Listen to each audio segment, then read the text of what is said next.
오늘은 요즘 한국 사회에서 정말 뜨거운 감자가 된 주제를 다뤄보려고 합니다. 바로 캥거루족인데요. 혹시 여러분 집에도 성인이 된 자녀가 아직 함께 살고 있나요? 아니면 한번 독립했다가 다시 돌아온 경우도 있으실 텐데요.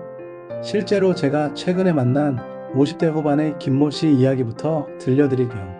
대학 졸업 후 한번 독립했던 29살 딸이 코로나 때 회사가 어려워지면서 다시 집으로 들어왔다고 하더라고요. 처음엔 잠깐만이라고 했는데 벌써 3년째 함께 살고 있답니다. 어떠세요? 비슷한 상황 겪고 계시지 않나요? 사실 이런 상황은 이제 특별한 이야기가 아닙니다. 최근 조사 결과를 보면 정말 놀라운데요. 우리나라 20대 중 무려 81%가 부모와 함께 살고 있다고 합니다. 이 수치가 OECD 36개국 중 1위라고 하니 정말 심각한 사회 현상이죠. 10명 중 8명이 부모 집에 산다는 얘기거든요. 여러분도 주변을 둘러보시면 금세 실감하실 거예요. 오늘은 먼저 캥거루족의 다양한 유형을 소개해드리고 왜 이런 현상이 늘어나고 있는지 사회적 이유 5가지를 쉽게 설명드린 다음 마지막에는 부모님들에게 꼭 필요한 교훈 3가지를 전해드리겠습니다. 끝까지 함께 해주세요. 우리는 흔히 캥거루족이라고 하면 그냥 집에 얹혀 사는 젊은이들을 떠올리지만 사실 여러 종류의 캥거루들이 있다는 거 알고 계신가요? 1. 전통적 캥거루족. 가장 기본적인 형태죠. 직업이 없고 경제적으로 전적으로 부모에게 의존하는 경우입니다. 제가 아는 한 가정에서는 26살 아들이 공무원 시험 준비한다면서 벌써 4년째 집에만 있는데 용돈까지 부모님께 받고 있더라고요. 올해는 정말 붙을 것 같아요 라고 매년 같은 말을 반복하고 있고요.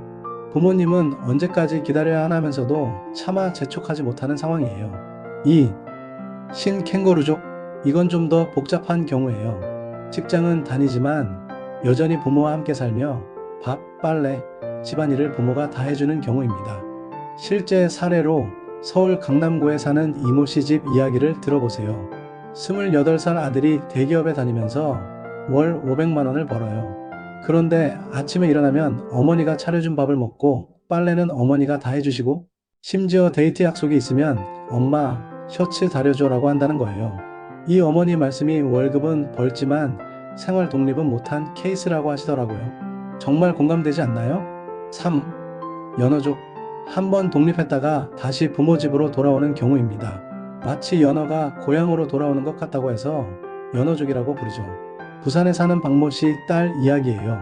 대학 졸업 후 서울에서 3년간 혼자 살았는데 회사 구조조정으로 실직했어요. 새 직장 구하는 동안 월세와 생활비 부담 때문에 결국 부산 부모님 집으로 내려왔다고 하더라고요. 잠깐만 있다가 다시 올라간다고 했는데 벌써 1년이 넘었답니다. 코로나 이후로 이런 케이스가 정말 많이 늘었어요. 4. 빨대족. 가장 심각한 경우예요. 자기 수입보다 더 많이 쓰면서 부족한 부분을 부모의 연금이나 자산으로 메우는 경우입니다. 인천에 사는 한 가정 이야기인데요. 32살 아들이 카페 사업을 한다며 부모님의 전세금을 뺏어 썼어요. 그런데 사업이 잘 안 되니까 매달 적자를 부모님 연금으로 메우고 있다는 거예요. 부모 세대 입장에서는 노후 자금을 잠식당하는 정말 심각한 문제죠. 이런 경우 가족 갈등도 상당히 크다고 합니다. 그런데 요즘은 더 놀라운 현상이 있어요. 30대 후반, 심지어 40대 캥거루족도 늘어나고 있다는 거예요. 제가 아는 한 가정에서는 42살 아들이 올해로 8년째 주택관리사 자격증 시험을 준비하면서 75세 되신 아버님과 함께 살고 있습니다. 정말 가슴 아픈 현실이죠. 이제는 단순히 20대 문제가 아니라 전 연령대의 사회 문제가 된 거예요. 이렇게 보시면 아시겠지만 단순히 집에 사는 젊은이가 아니라 현실적인 사회 구조와 개인의 상황이 복합적으로 얽혀있는 현상이에요. 더욱 심각한 건 이제 이 문제가 20대에만 국한되지 않는다는 거예요. 30대, 40대까지 확산되면서 생애 전반의 문제가 되고 있습니다. 그렇다면 왜 이렇게 캥거루족이 많아지고 있을까요? 1. 취업이 너무 어렵다. 지금 청년들은 좋은 일자리 하나 얻기가 정말 하늘의 별 따기예요. 실제 데이터를 보면 더 심각합니다. 2024년 대기업 신입사원 채용 규모가 전년 대비 30% 이상 줄었고 공기업도 채용 동결이나 축소가 이어지고 있어요. 청년 실업률은 7%대로 전체 실업률의 2배가 넘는 상황이죠. 제가 상담했던 24살 채모 군의 경우를 보세요. 토익 900점에 커말 1급 각종 대회 활동까지 했는데도 대기업 공채에서 번번이 떨어지더라고요.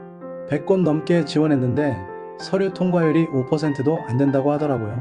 더 문제는 신입사원을 뽑는 회사 자체가 줄어들고 있다는 거예요. 많은 기업들이 경력직 위주 채용으로 방향을 바꿨는데 신입한테는 경력이 없다고 하고 그렇다고 경력을 쌓을 기회는 주지 않는 악순환이 벌어지고 있어요. 어렵게 6개월 인턴직으로 들어가도 계약이 끝나면 또 불안해지는 거죠. 이런 상황에서 어떻게 독립을 생각하겠어요? 이 집값과 월세가 너무 비싸다. 서울이나 수도권의 집값은 세계적으로도 높은 수준이에요.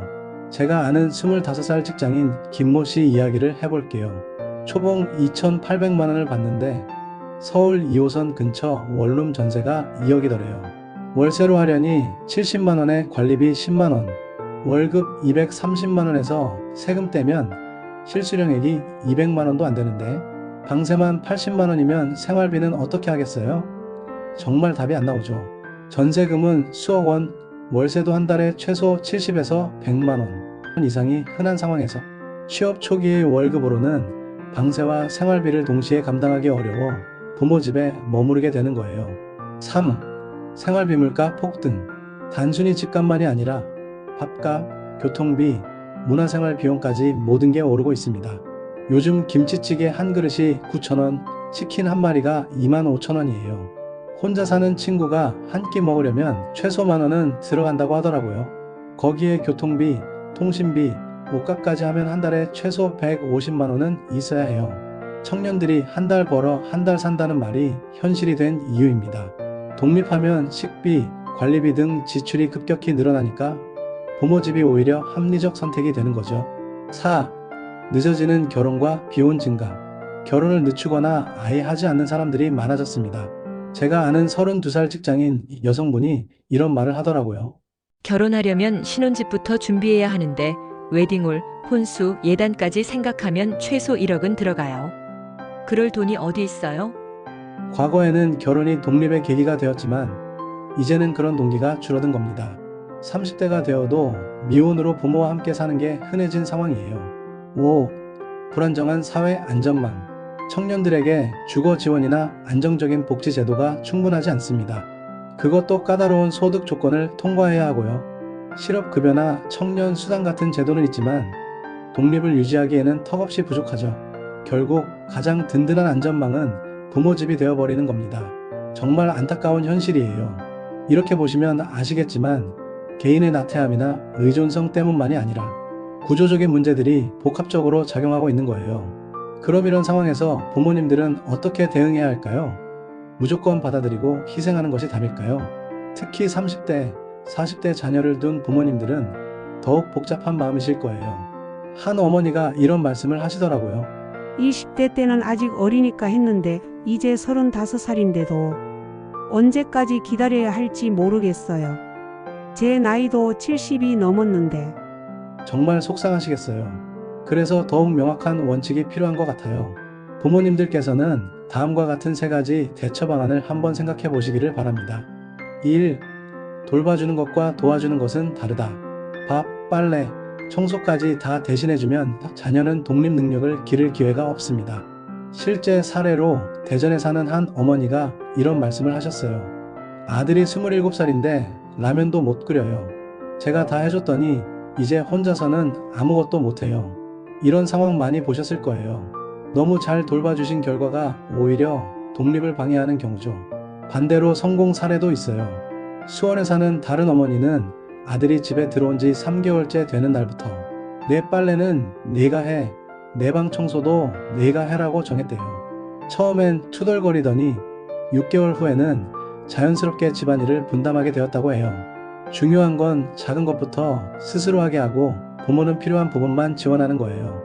예를 들어 구직 활동할 때 교통비는 지원해주되 세탁은 본인이 하게 하는 식으로 말이죠. 2. 경제적 지원에는 기한과 한도를 두라. 생활비나 주거비를 지원할 수는 있지만 무기한 지원은 부모의 노후를 위험하게 합니다. 광주에 사는 한 부모님은 이렇게 하셨어요.